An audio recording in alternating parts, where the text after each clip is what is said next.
Bueno, me sumo a las palabras de mi esposa. Realmente muy contento con la participación de la iglesia BMF Vía Alemana en el campamento. Fue extraordinario.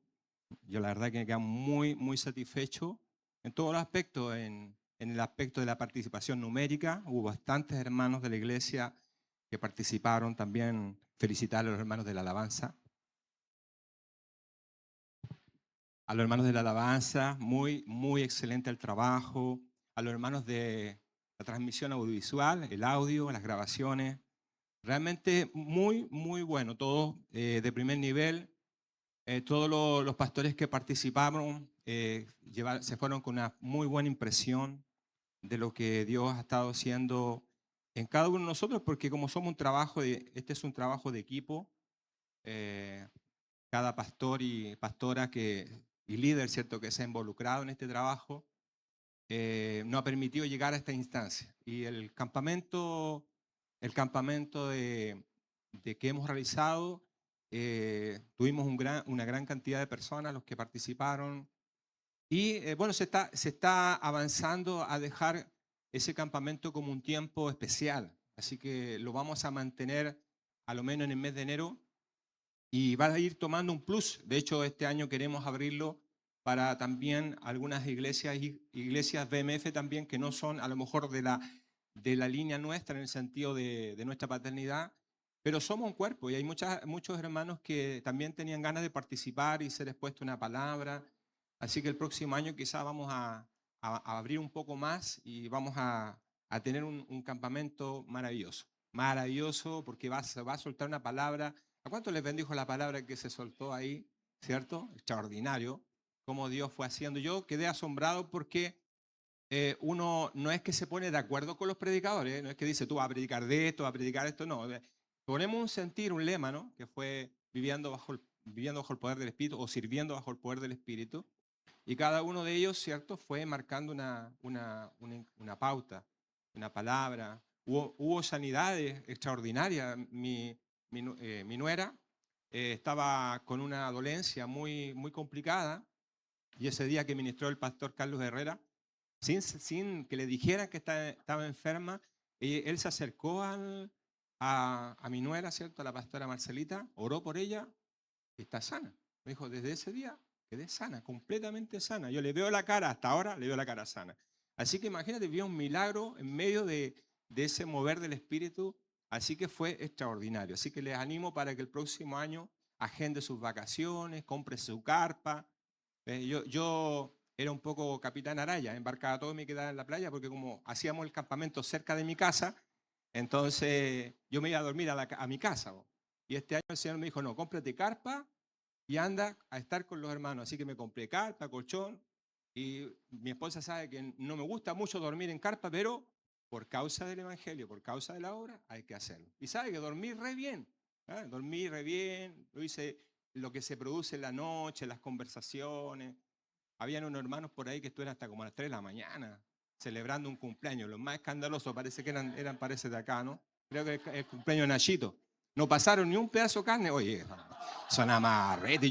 Y me puse al lado de ellos, a ver si caía algo. La gracia, no, ¿eh? Todo va a mí, todo va a mí. No, no, es broma, bro. Lo pasamos muy bien, muy bien.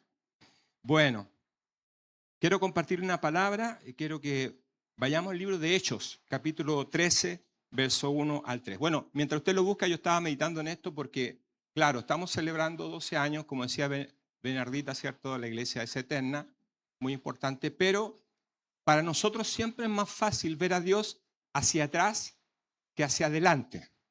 Es más fácil en el sentido, por ejemplo, cuando nosotros te hablamos de promesa, de lo que Dios va a hacer contigo, de lo que viene, eso va hacia adelante. Entonces, necesita un poco de fe, ¿eh? O bastante fe para moverte hacia lo que está adelante. Pero cuando nosotros empezamos a hacer un análisis hacia atrás, o sea, 12 años, y empezamos a ver cómo comenzó esto, cómo empezó, cómo se inició. Yo recordaba hoy día en la mañana la sede que tenían ahí en Vía Alemana, ¿cierto? Cuando recién, cerca por ahí vivías tuyo, ¿no? Cerca tuyo, y todo estaba ahí, todo era limitado, todo era escaso, una sede pequeña, que entraban algunos y otros quedaban afuera. ¿Ah?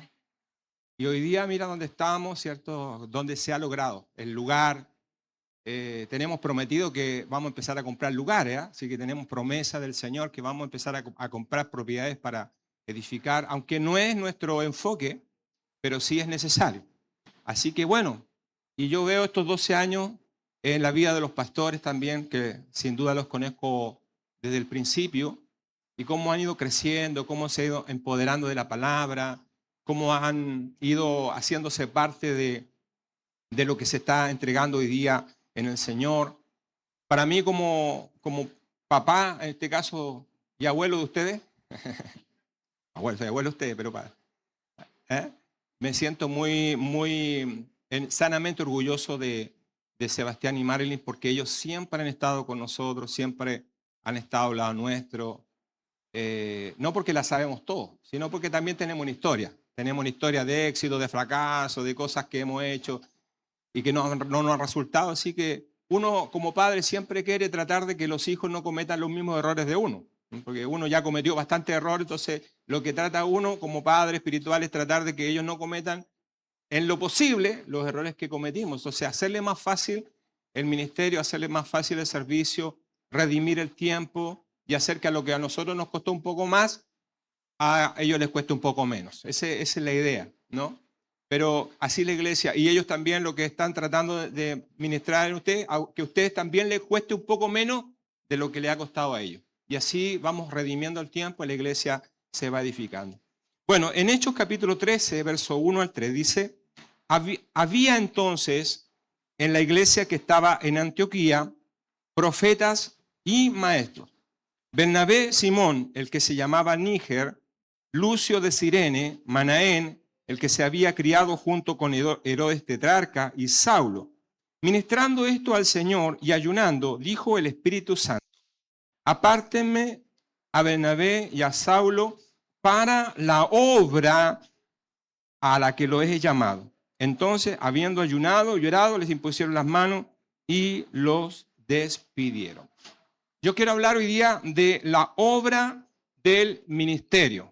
La obra del ministerio. Aquí no está en plural, no dice las obras, sino la obra, que es algo específico, y tampoco habla de ministerio, ¿cierto? Habla del ministerio en forma singular. ¿Por qué? Porque el ministerio al cual nosotros hemos sido llamados, es uno solo: impartir a Cristo como vida a los demás. Ese es el ministerio. El ministerio es impartir a Cristo, el Cristo que tenemos, por medio, ¿cierto?, del fluir de la vida, impartirlo a los demás. Todos nosotros en algún momento llegamos acá, alguien nos impartió a Cristo, y el Cristo que estaba en él, ahora está en mí, y el que está en mí va a estar en algunos otros, y así sucesivamente. Así es el ministerio. Impartir a Cristo, que ya lo tenemos, ir impartiéndolo en otras personas. Es como una vela que se enciende, ¿no? Tú eres una vela que se enciende para encender otras velas. Entonces, cuando tú estás encendido, puedes prender otras velas, y bueno, y así sucesivamente. Y la iglesia se va aumentando, se va incrementando. ¿Por qué? Porque la vida que va fluyendo a través de nosotros va siendo impartida. Mientras más vida fluya en nosotros, más crecimiento, pero mientras más crecimiento, también más impartición de vida a los demás. Por eso la iglesia del Señor es bendecida cuando nosotros experimentamos un grado de crecimiento. Grado de crecimiento. La madurez, ¿cierto?, es precisamente un grado de crecimiento. Mientras más nosotros vamos creciendo en el Señor, vamos siendo tratados interiormente por la vida del Señor y vamos saliendo de nuestro infantilismo, entonces nosotros podemos edificar la iglesia, porque la iglesia de Dios se edifica mediante la madurez. Por eso Pablo tenía serios conflictos cuando en la iglesia se producían cuadros de inmadurez. Vosotros ya debiendo ser maestros, por ejemplo, ¿han leído esa parte? Todavía tenéis necesidad de leche. Entonces Pablo les hablaba diciendo, ustedes no están en una situación de bendición para la iglesia, porque ustedes ya debiendo ser maestros, con el tiempo que llevan, con los procesos que llevan, debiesen tener una capacidad mayor para poder ser de bendición a los demás. Pero como no han crecido y se han mantenido como niños rebeldes, vuelven y necesitan tener la necesidad de leche. Entonces hay una pérdida de tiempo de estar alimentando y introduciéndonos en cosas que a veces nos hacen perder tiempo. Por ejemplo, la mayoría de nosotros lidia para poder servir al Señor en el tema ministerial con el tema doméstico. Por ejemplo, ¿cuáles son tus mayores problemas para servir al Señor? Son tus problemas domésticos, lo cotidiano, que tengo problemas con mi esposo, que mi esposo, que mi esposa, que mi hijo, que mi hija, que la deuda, que la administración, que la economía, que el trabajo, que sin trabajo. O sea, las cosas cotidianas, las cosas domésticas que todos tenemos. Entonces, cuando nosotros no resolvemos desde la madurez los temas domésticos, los temas ciertos conflictivos, esos problemas no hacen invalidante para servir. O sea, ¿cómo tú puedes servir al Señor si tienes problemas, no sé, con tu esposo, todavía no has resuelto? No, es que él me hizo algo y yo no lo he perdonado. Entonces, como no lo he perdonado, ahí estamos entre el perdón y el rencor y el perdón. Y si me la hace de nuevo, me la paga. Entonces, estamos enrollados en temas domésticos cuando realmente la vida del Espíritu nos lleva a resolver esas cosas. Yo creo que uno de los grandes problemas que hoy tenemos en la iglesia es la incapacidad que tenemos de resolver los problemas. Los chuteamos, pero no los resolvemos. Los tapamos, los escondemos, los dejamos, los enfriamos, los metemos en el congelador, pero no los resolvemos. Entonces, como no los resolvemos, vamos haciendo un círculo vicioso. Y son los mismos, y tenemos hermanos que están con los mismos problemas, llegaron con ese problema, llevan 10 años en el mismo problema. Claro, en algún momento lo enfriaron, pasó, no, súper feliz, estamos todos contentos, luego se activa nuevamente el mismo problema. ¿Y qué pasa? Que al final son 10 años que se han perdido. ¿Por qué? Porque la persona o los hermanos no han entendido que aquí la vida que nos fue impartida es para resolver los problemas. O sea, ¿cómo tú hoy día a esta altura todavía no perdonas, no liberas, no tienes paz, no tienes tranquilidad, todavía no estás atrapado en tu área económica por temas financieros cuando tienes que estar, tu confianza está en el Dios que provee? Tú no puedes hacer que tu economía crezca, pero sí Dios. Entonces yo tengo todavía viendo gente que todavía está tratando de resolver cosas ellos.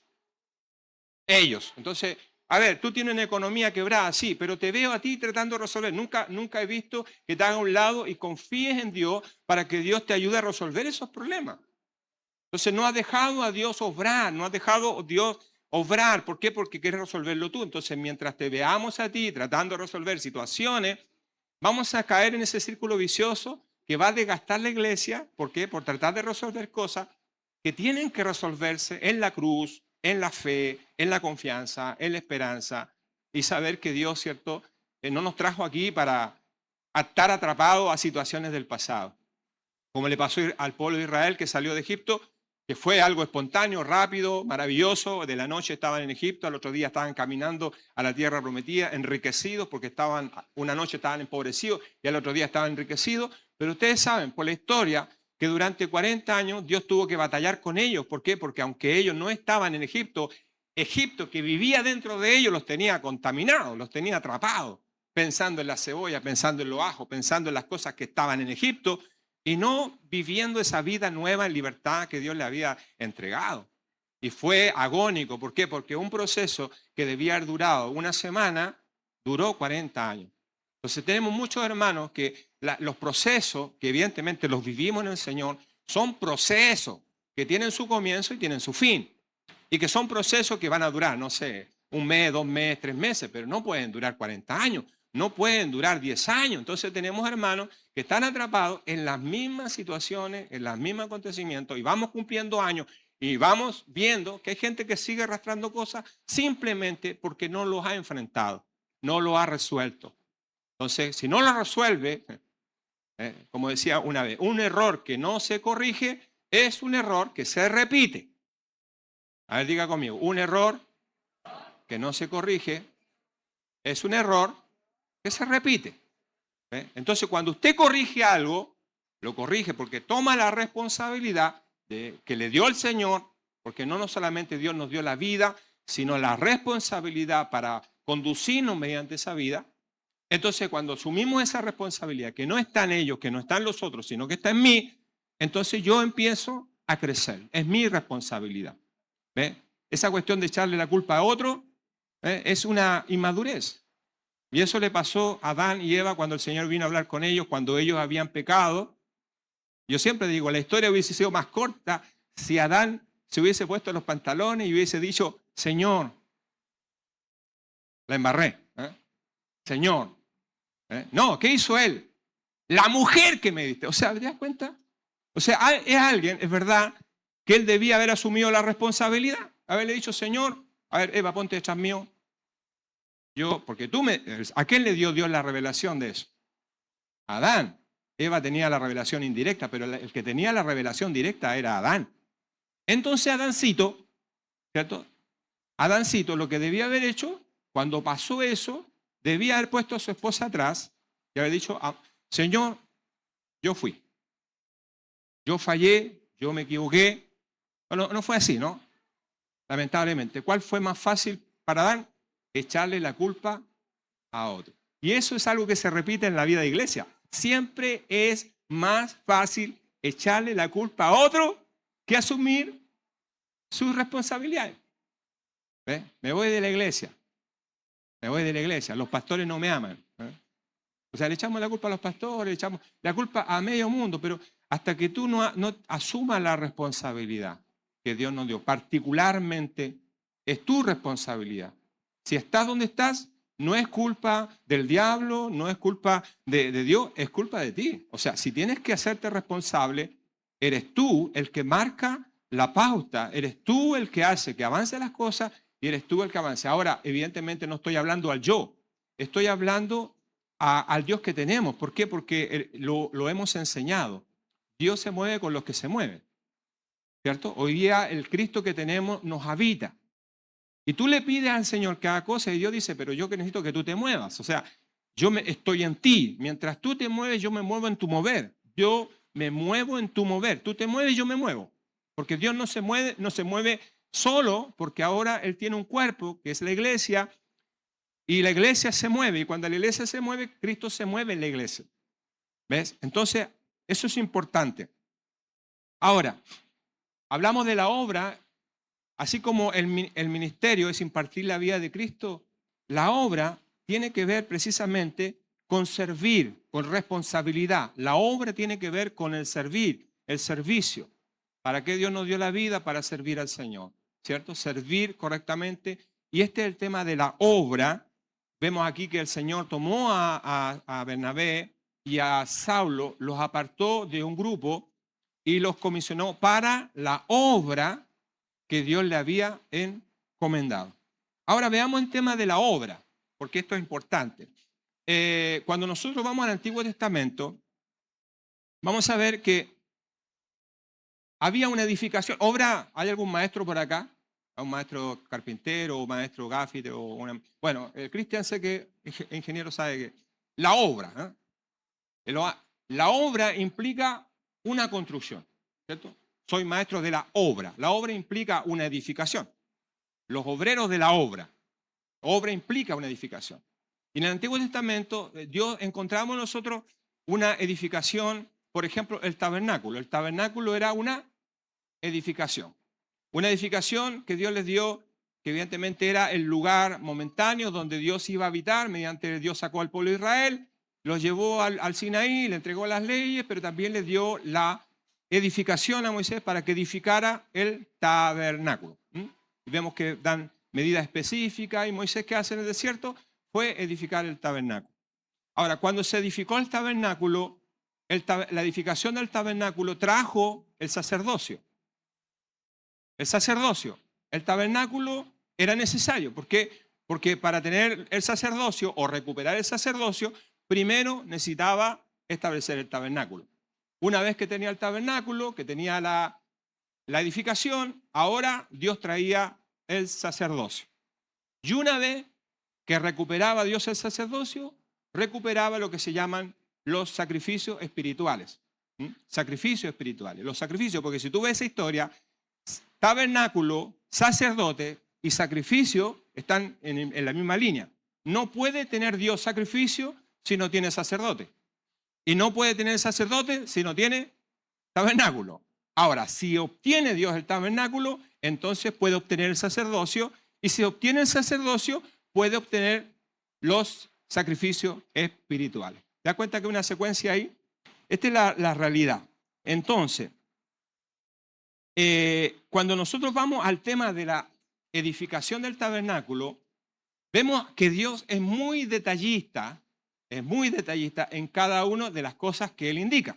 Por ejemplo, si nosotros vamos a Éxodo 26, del 1 al 11, vamos a leer que Dios habla con respecto al tabernáculo.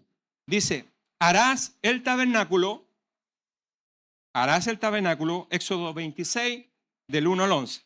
Harás el tabernáculo de 10 cortinas de lino torcido, azul, púrpura y carmesí. Y lo harás con querubines de obra primorosa. La longitud de una cortina de 28 codos y la anchura de la misma cortina de 4 codos. 28 codos y 4 codos, ¿cierto? Después dice, todas las cortinas tendrán una misma medida. 5 cortinas estarán unidas una con la otra y las otras 5 cortinas unidas una con la otra. Y harás lazada de azul en la orilla de la última cortina de la primera unión. Lo mismo harás en la orilla de las cortinas de la segunda unión. 50 lazadas harás en la primera cortina, 50 lazadas harás en la orilla de la otra cortina que está en la segunda unión. Las lazadas estarán contrapuestas las unas a las otras. Harás también 50 corchetes de oro con los cuales enlazarás las cortinas la una con la otra y se formará un tabernáculo. ¿Ves? Un tabernáculo. Y luego dice, me perdía, harás asimismo cortinas de pelo de cabra para una cubierta sobre el tabernáculo. 11 cortinas harás. La longitud de cada cortina será de 30 codos y la anchura de cada cortina de 4 codos. Una misma medida tendrás las 11 cortinas y unirás 5 cortinas aparte y las otras 6 cortinas aparte. Doblarás las 6 cortinas en el frente del tabernáculo y harás 50 lazadas en la orilla de la cortina al borde en la unión y 50 lazadas en la orilla de la cortina de la segunda unión. Harás asimismo 50 corchetes de bronce, los cuales meterás por las lazadas y enlazarás la unión para que se haga una sola cubierta. Permiso, estoy con una alergia más o menos compleja. Entonces, ¿qué vemos de lo que leímos? Yo sé que algunos hermanos se perdieron en el primer versículo. Se perdieron ahí, cortina, lazada, cortina, corchete. ¿Qué onda? ¿Qué pasa con esto? Bueno, lo que vemos acá son muchas instrucciones detalladas de cada cosa que debía hacerse. O sea, la construcción de un tabernáculo no es una cosa simple, sino que hay muchos detalles que son los que construyen este tabernáculo. Muchos detalles, cosas muy específicas. Y aquí nosotros tenemos el manual, tenemos las instrucciones, tenemos, ¿cómo podríamos decir? La guía de trabajo, la carta GAN, no sé cómo le podríamos decir. Pero aquí tenemos nosotros lo que Dios le está diciendo a los que van a edificar el tabernáculo. Lo van a hacer, pero el tabernáculo se va a comenzar de esta forma. Vamos a tener 10 cortinas, cada una tendrá estas medidas y estas medidas serán iguales, serán 10 cortinas, se unirán 5 por un lado, 5 por la otra, bla, bla, bla, bla, bla. ¿Qué tenemos acá? Muchas instrucciones, pero lo que tenemos acá, podríamos decir, es algo teórico. ¿Por qué? Porque aunque tenemos las instrucciones, todavía no tenemos el tabernáculo. ¿No? Tenemos las instrucciones, tenemos el inicio, pero no tenemos todavía la construcción o no hemos empezado todavía a edificar. Por eso el Señor ahora nos traslada a Éxodo 36. A Éxodo 36 y lo vamos a leer del verso 8 al 15. Dice, todos los sabios de corazón de entre los que hacían la obra hicieron el tabernáculo. Fíjense, ¿cómo lo hicieron? ¿Cómo tenían que hacerlo? De 10 cortinas de lino torcido, azul púrpura, carmesí. Bueno, no lo vamos a leer todo porque no vamos a perder mucho tiempo. Pero te das cuenta, ahora lo que tenemos acá, ¿cierto? No son las instrucciones, sino que son la obediencia a las instrucciones o la realización. Ya tengo el manual, ya tengo la instrucción, pero ahora en Éxodo 36 lo que tenemos es la obediencia a las instrucciones. Lo teórico y lo que estamos realizando. Porque hay mucha gente que sabe, pero no obra. Sabe en lo teórico, Yo sé que tengo que perdonar, pero no perdona. Yo sé que tengo que amar, pero no ama. Yo sé que la palabra dice, pero no lo hace. Pero yo sé que tengo que hacer, pero tampoco lo hace. ¿Te das cuenta? Lo teórico. Tú puedes tener muchas cosas teóricas y lo tienes ahí en tu meta. Ah, yo me aprendí que la palabra y lo tengo pegado en la palabra y lo tengo pegado en las paredes y lo tengo pegado en el refrigerador y lo ando trayendo en tablet o lo que sea, en mi auto. Lo tienes teóricamente, pero aunque lo tienes teóricamente, ¿dónde está la realización de eso? ¿Dónde está la ejecución de eso? Porque si Dios te está diciendo algo, te lo está dando una información teóricamente, no es para que tú lo dejes guardado, es para que tú lo realices.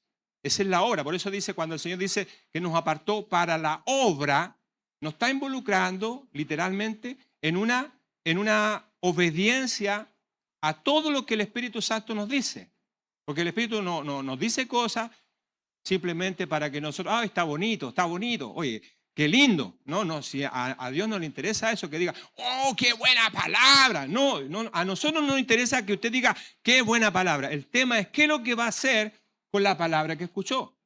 Porque los pastores, los apóstoles, llevamos ya años ministrando palabras. ¿Y sabes cuál es el sentimiento que tenemos? Que la gente no hace nada de lo que le predicamos. O sea, bonita la palabra, sí, bueno, escuché una palabra, vine el domingo, escuché una palabra, gloria a Dios, estuvo buena la palabra. Pero ¿qué vas a hacer con la palabra que Dios te suelta? Porque el tema acá no es solamente oír, sino hacer. O sea, si Dios te está hablando, es para que tú hagas. No es para que lo deje ahí. No es para que lo deje. Hablamos de la casa iglesia, hermano, llevamos años hablando de las casas iglesia. Años. Seminarios de casa iglesia, principios de casa iglesia, casa iglesia. ¿Y qué hace? ¿Todavía tú no haces una casa iglesia? No. O sea, si Dios me está hablando que la casa iglesia, tengo que... A ver, Señor, me está hablando de casa iglesia, abro mi casa iglesia. Abro mi casa, invito a mi amigo, invito a mi hermana, invito a mi pariente. Y si no va nadie, me invito yo mismo, lo hago con mi esposa. Hacemos una reunión. Si es tan fácil hacer una reunión en una casa. Es fácil. Si va una persona, amén, bueno, Dios siempre añade, pero ¿cómo comienza la casa? Bueno, una reunión familiar, va con los hijos, con la esposa, yo mismo por último, estoy solo, voy a hacer una casa iglesia yo solo, pero no para sentirme bien, sino para comenzar algo. Cuando yo comienzo algo, porque Dios me está hablando, yo empiezo a hacer algo, me sujeto a lo que Dios me dice. Dios lo va a hacer, no sé, Dios me dice que tengo que hacer una casa iglesia o una reunión, entonces yo lo hago. La casa iglesia. Bueno, hoy día la casa iglesia tiene mucho formato, ¿no? La casa iglesia no es que sea la casa, puede ser un café, puede ser muchas cosas. Ayer, por ejemplo, unas chicas que llegaron a la iglesia se reunieron en un café, aquí en Vía Alemana, el Café Rosa. Pero ¿cuál es la idea? Invitaron a algunas personas, algunas chicas jóvenes, pero la intención no era comerse un café, no era tomarse un café ni comerse un sanguchito. La intención era tener ese tiempo de abrir algo, de estar compartiendo algo. Entonces ahí estamos en la obra. ¿Ve? Ya no estamos en lo teórico, estamos en la tarea. Estamos haciendo la tarea. Estamos haciendo la obra. Y la obra comienza con eso. ¿Ve? Entonces, fíjate, si Dios es tan minucioso, porque aquí vemos un Dios extremadamente minucioso, porque va a todos los detalles. Entonces, ese es el Dios que lo está haciendo con la sombra, porque el tabernáculo es una sombra solamente de una realidad que vivimos hoy día, porque el tabernáculo para hoy día, para nosotros es la iglesia. Y si Dios fue minucioso, muy minucioso con la sombra, imagínate cómo Dios tiene que hacerlo con la iglesia.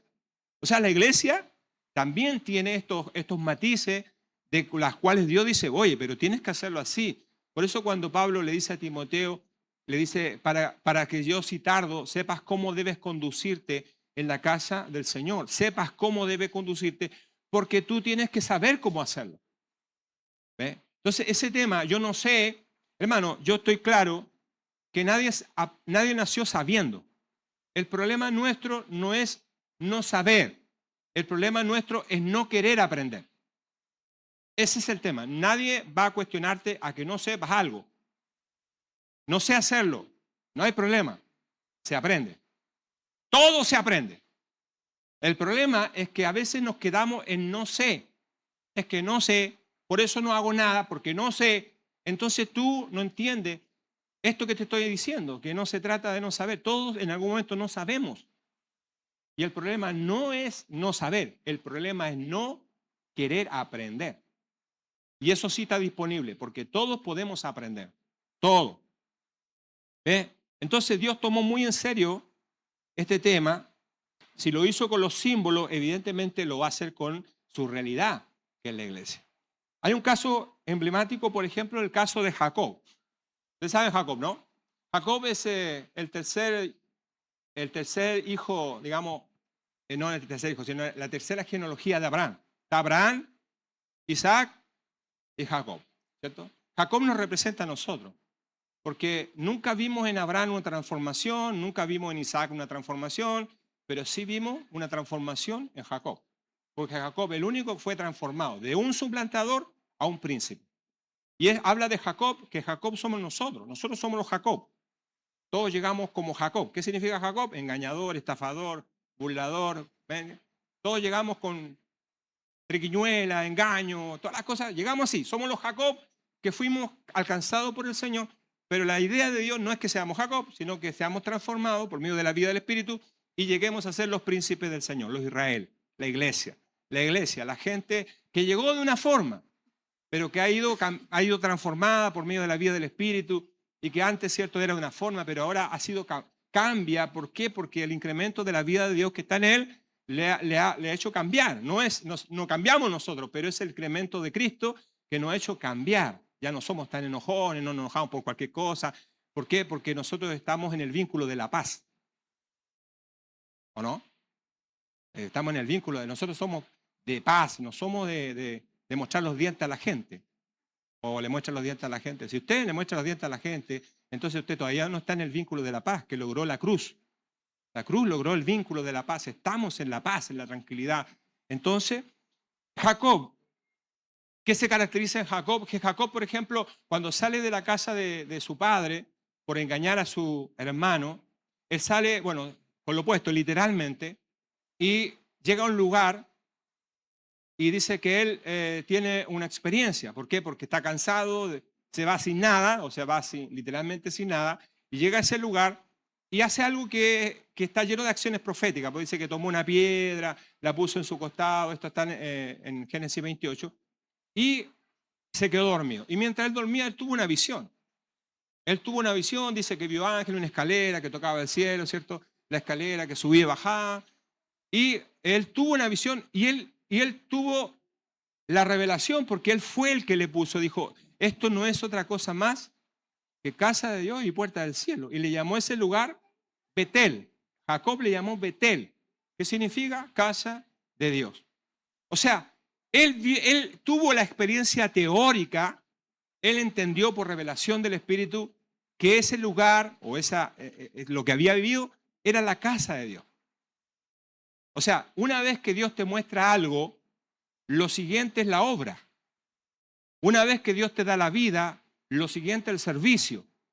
Una vez que Dios te da la vida para crecer, lo otro es la responsabilidad para servir. Entonces Dios le mostró a Jacob esto, y entramos aquí en el tema de lo teórico. Él recibe, la escalera, el cielo, los ángeles que suben y bajan, esto no es otra cosa más que casa de Dios y puerta del cielo. Le mostró lo teórico, ¿y qué hace Jacob? Se va. O sea, no hace la obra, se va. ¿Y dónde se va? Se va donde el tío Labán. El tío Labán. Y tú sabes la historia de Jacob, ¿no? La casa él se va a donde Labán y está, ¿cuánto tiempo allá en Labán? Y vive experiencias terribles porque Labán lo estafaba, lo explotaba. Todo lo que pasó ahí en ese tiempo. Entonces, ¿qué es lo que yo les quería hablar? Es que Jacob, cuando tuvo esa visión gloriosa, ¿cuántos de ustedes quisieran tener una visión así? Estás durmiendo de repente, ángeles que suben y bajan la escalera, tú debieras quedar pegado en el techo. Una visión. ¿Cuántos de aquí oran, Señor, te quiero ver? ¿Cuántos de alguna vez han orado, Señor, me gustaría verte? Yo no sé si El día que te aparezca el Señor, vaya a quedar pegado en el techo, porque yo sé que los que han tenido esa experiencia no ha sido tan buena para ellos, como el caso de Pablo, ¿no? Pablo vio al Señor, vio al Señor en camino a Damasco y toda la vida él tuvo problemas en sus ojos. Toda la vida él quedó con una ceguera crónica. ¿Por qué quedó con una? Porque vio al Señor. ¿Cuánto quiere ver al Señor? A ver. Hay un costo, ¿eh? Claro, quiero ver al Señor, pero cuidado. ¿Por qué? Porque evidentemente la gloria del Señor es algo extraordinario. Entonces Pablo quedó con ese problema, pero sirvió al Señor. Entonces, ¿cuál es el tema acá? Que aunque Jacob tuvo una visión gloriosa de ese acontecimiento, él no tomó en serio las instrucciones. No las tomó en serio. Porque Dios le estaba dando instrucciones. Igual como Dios le estaba dando las instrucciones serias a Moisés para la edificación del tabernáculo. Eran instrucciones serias. Si por eso tú te ves tan detallado, tan cosita, que el corchete, que la cortina, que 10 cortinas, que cada cortina tenía que medir de una forma. Son cosas detalladas. ¿Y qué venía después de eso? Tomar en serio. ¿O no? Era tomar en serio, bueno, si el jefe quiere la cortina de tal medida, hay que hacerla de tal medida. Hay que hacerla de tal forma. Y las personas que trabajan van a decir, oye, no podemos hacer una cortina de otra forma, hay que hacerla como dice el jefe. El jefe dice que hay que hacerla así y así se hace, porque si no, vamos a salir todos despedidos para afuera. Entonces, ¿qué pasó acá? Que él, a pesar de que tuvo una visión, no lo tomó en serio. Y sabe esto lo que yo meditaba un poco, porque la verdad, no ustedes, es otra iglesia, no la iglesia, no ustedes. No ustedes no, otra iglesia. Yo pienso, muy particularmente, puedo estar equivocado, pero que no tomamos en serio a Dios. Yo pienso que cantamos, alabanza, glorificamos al Señor, está hermoso. Muy hermoso eso, pero como que de repente me nace un sentimiento de que como que no tomamos en serio al Señor, como que el Señor tiene que aceptar todo lo que hacemos nosotros. Es como, bueno, todo para la gloria del Señor. Señor, no te hice una cortina de como tú querías, pero te hice una cortina más ancha. Todo para la gloria del Señor. ¿Te das cuenta como que de repente no tomamos en serio al Señor? No lo tomamos en serio. Yo por lo menos, mi experiencia, yo tomé en serio al Señor. El primer día que me habló, lo tomé en serio. Yo dije, Señor, estoy tratando con un Dios. Entonces, cuando Dios nos da instrucciones, lo siguiente es tomar en serio al Señor. Y cuando tomamos en serio al Señor, entonces nosotros, ¿cuántos de los que están aquí toman en serio al Señor? A ver, ¿toman en serio al Señor? Entonces, los que tomamos en serio al Señor, nos comprometimos. ¿Por qué nos comprometimos? Porque tomamos en serio al Señor. Por eso estamos comprometidos. Por eso vamos donde Él quiere que vayamos y hacemos lo que Él quiere que hacemos y vamos y no importa nada, pero si Dios lo dijo, ahí estamos. Entonces, ese es el tema que Jacob, en el fondo, no tomó en serio al Señor en esa primera etapa. Entonces él se fue donde el tío Labán. El tío Labán representa el mundo. ¿Ve? Estas son las dos realidades que nosotros tenemos. Nosotros tenemos solamente dos realidades, o la iglesia o el mundo. Si usted está en la iglesia, que es la obra del Señor, entonces está en la iglesia. Y si no, está en el mundo. No hay otra realidad, no hay un puesto intermedio. Eso no existe algo en el medio. Y de hecho, cuidado, porque cuando nosotros vamos al tema del medio, hay en Apocalipsis el Señor dice, mejor que seas caliente o frío, pero no al medio. No te quedes nunca al medio. ¿Por qué? Dice, porque Dios nos vomitará de su boca. O sea, no tomes al Señor en serio. Yo siempre digo, si vas a ser un cristiano, sé un buen cristiano. Pónele gana. Pónele compromiso, créele al Señor, haz las cosas serias. Y si no quieres, entonces no seas un buen cristiano. Ándate para el mundo, haz todo lo que quieras allá, como quieras, pero no te quedes al medio. Esa cosita como ella. ¿Ustedes saben por qué a los pajaritos nunca le dan la corriente cuando se paran en el alambrado? Porque siempre ponen los dos pies en un mismo alambre. Por eso nunca le da la corriente. El problema es que nosotros ponemos un pie en el mundo y un pie en la iglesia y vivimos electrocutados.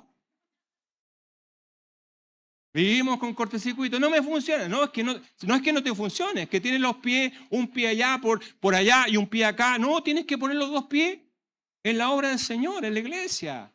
Y ahí se va a destrabar todo y se va a soltar todo y va a empezar a funcionar conforme a lo que Dios necesita y quiere.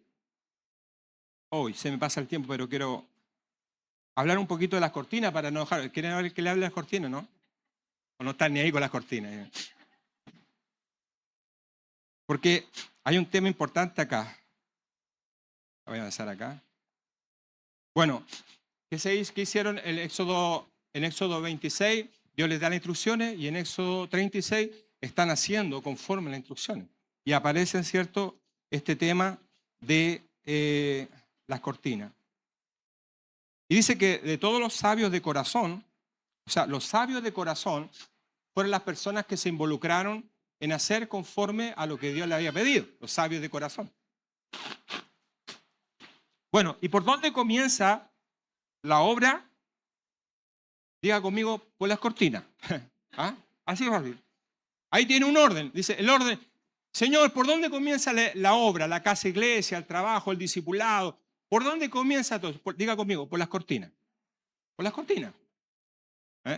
No por la alabanza, no por la oración, por las cortinas. Porque esa es el orden. Entonces, ¿qué significa esto?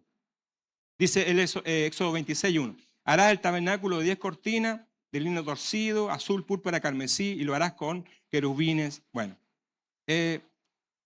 ¿por qué creen ustedes? Yo meditaba mientras preparaba esta palabra. ¿Por qué creen ustedes que Dios permitió que Saulo de Tarso trabajara como oficio haciendo tiendas?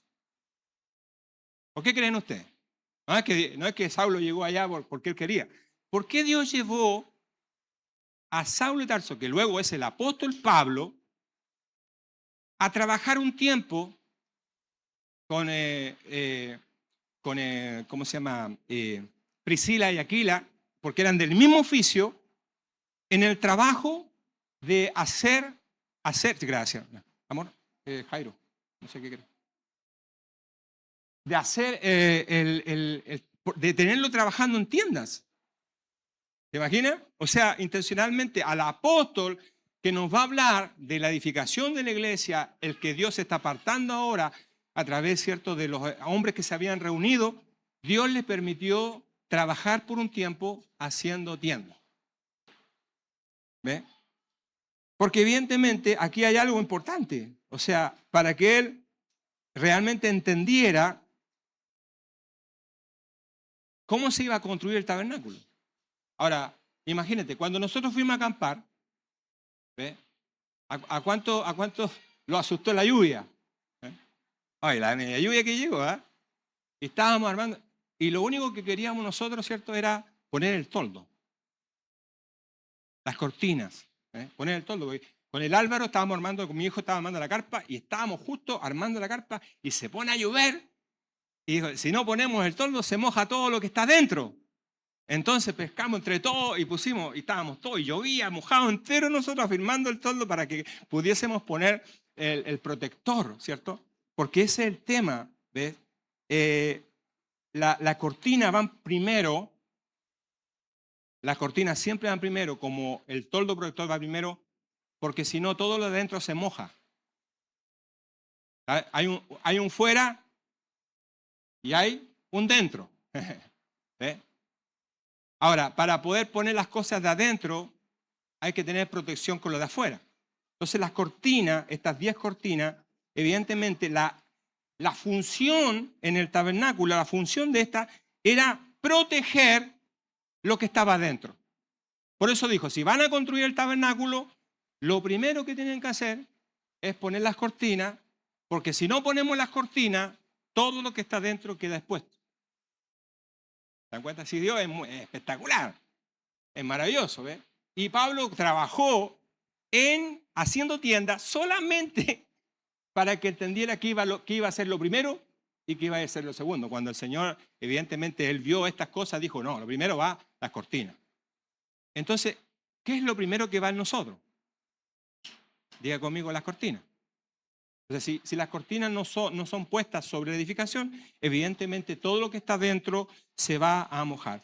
Y fíjate, estas cortinas eran 10. ¿Por qué no eran 11? ¿Por qué no eran 8? Eran 10 cortinas. Fíjate, este 10 se repite porque tenemos, por ejemplo, las 10 vírgenes, tenemos también, ¿cierto?, los 10 mandamientos. O sea, el 10 tiene que ver precisamente con una medida de compleción, de estar completo. Y estas cortinas no podían estar separadas una de la otra, sino que tenían que estar unidas una con la otra. Eran cortinas que tenían que estar unidas. Y eso es lo que habla precisamente de la protección, de la protección de lo que va adentro. Entonces, esto habla de la iglesia, esto habla, ¿cierto?, de que nosotros, saltando algunas cositas, que nosotros, la iglesia, el cuerpo de Cristo, somos la cortina que tenemos que estar unidos para lo que está dentro. Tenemos un Cristo que está dentro en nosotros. El tabernáculo tenía el arca. Y el arca no estaba afuera. El arca estaba dentro. ¿Ve? Solo que para poner el arca dentro había que poner las cortinas afuera. Entonces, lo que habla acá, precisamente, es que las cortinas tenían que ser unidas. Entonces, ¿qué son las cortinas? Las cortinas es la iglesia. La iglesia son las cortinas que tienen que estar unidas unas con otras. Y es un tema de estar unidos uno con otro. Y cuando nosotros vamos al capítulo que leímos inicialmente, en Hechos 13, verso 1, te das cuenta de que qué tipo o qué persona o qué hermanos en la fe constituían este grupo que se había juntado a orar. ¿Ve? Fíjate, estaba Bernabé. Bernabé era de Chipre. Simón, de origen africano. Lucio, de Cirene, era de alta alcurnia. ¿Por qué? Porque vivía en la casa de Tetarca, era de la familia del gobierno. ¿Ve? Manaén también de alta clase, y Pablo, judío. ¿Te das cuenta que entre todo esto, todos eran diversos? Diversos en cuanto a nacionalidad, diversos en cuanto a cultura, diversos en cuanto a formación, pero todos ellos estaban unidos como las cortinas, unidos, la iglesia unida como las cortinas para poner la vida de Cristo dentro de ellos, la obra del Señor. Entonces ellos estaban unidos porque no había entre ellos diferencia, a pesar de que sí la había exteriormente en cuanto a su formación, en cuanto a su procedencia. Había una diferencia, porque sí había uno que era africano, uno era morenito, el otro venía de la casa de Herodes, venía con otro tipo, venía, no sé, con Rolex y venía con muchas cosas ahí. El otro, cierto, que a lo mejor venía de una condición mucho más baja, pero cuando se unieron como cortina, como la iglesia, llegaron a ser uno solo. Y pudieron entonces realmente experimentar que eso es lo que nosotros vivimos en la construcción de la iglesia. Nosotros somos muy diversos en muchas cosas. Tenemos diferentes formas de ver las cosas, tenemos diferentes formaciones, pero cuando llegamos a la iglesia somos uno solo. Somos uno solo. ¿Ves? Dios usa lo que Dios depositó dentro de ti y tu ganancia es nuestra ganancia y tus logros es nuestro logro. No hay logros personales dentro de la vida de iglesia, sino que es un logro común para todos. Todos estamos bendecidos, todos estamos gozosos. Por eso dice la palabra, cuando un miembro se duele, todos nos dolimos, pero cuando se alegra, todos nos alegramos, porque estamos unidos completamente en el tema. Finalmente, esto tiene que ver cuando el tabernáculo cambia, porque el tabernáculo estuvo en Moisés, pero cuando viene el rey David, ¿cierto? Dios le da nuevamente la instrucción para construir ahora no el tabernáculo, sino el templo. ¿Se dan cuenta? Hay una transición entre lo que es el tabernáculo, una tienda que andaba en el desierto, pero cuando llega el rey David y se establece el reino, Dios le dice ahora que el tabernáculo iba a dar espacio para que se iniciara lo que era el templo de Salomón. Y el templo de Salomón, eso, aleluya. Y el templo de Salomón es precisamente el incremento de Cristo, porque en el tabernáculo había la vida de Dios, pero no estaba el incremento, no estaba acrecentado Dios, estaba ahí. Pero cuando se habla del templo de Salomón, lo que está hablando en sombra, figura y tipo, precisamente es el incremento de Cristo, es el agrandamiento de Cristo.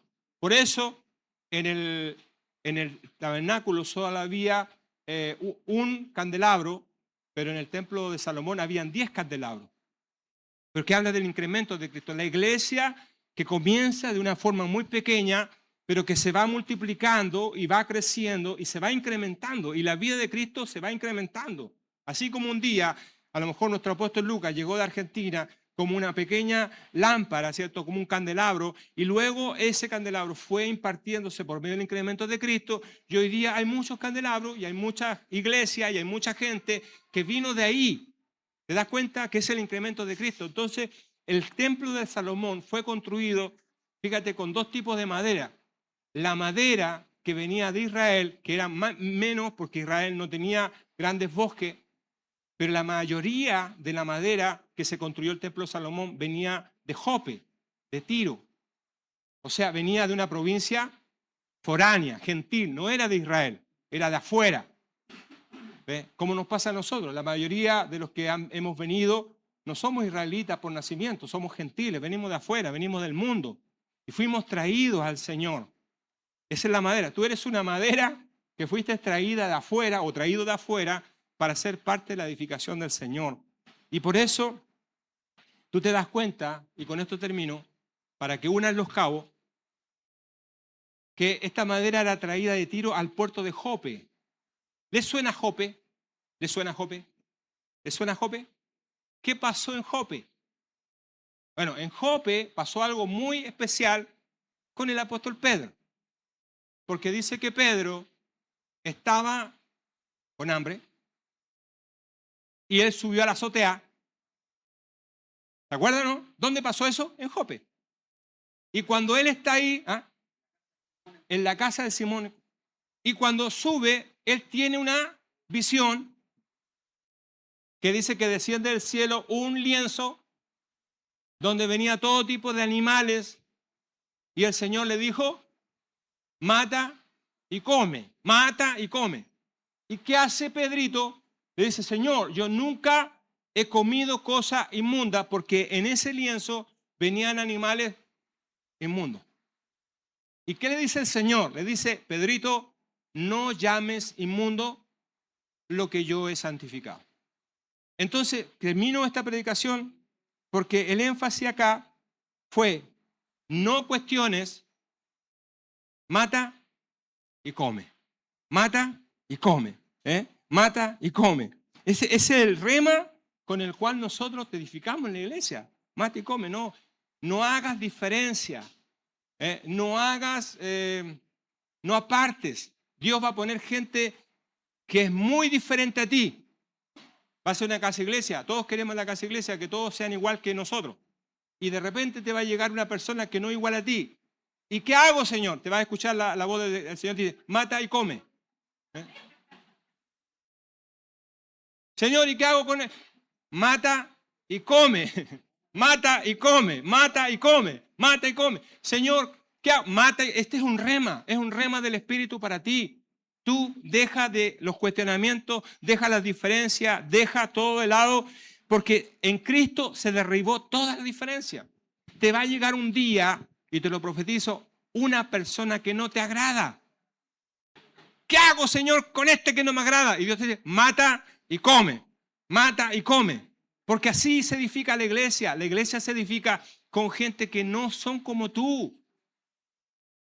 Gracias al Señor por eso. No son como tú, gente que no están dentro de tus parámetros, no están dentro de tus prioridades, de tus preferencias. Dios va a traer gente fuera de todo contexto y te va a traer el lienzo, es la experiencia que vamos a tener en el Señor cuando estemos haciendo la obra del Señor.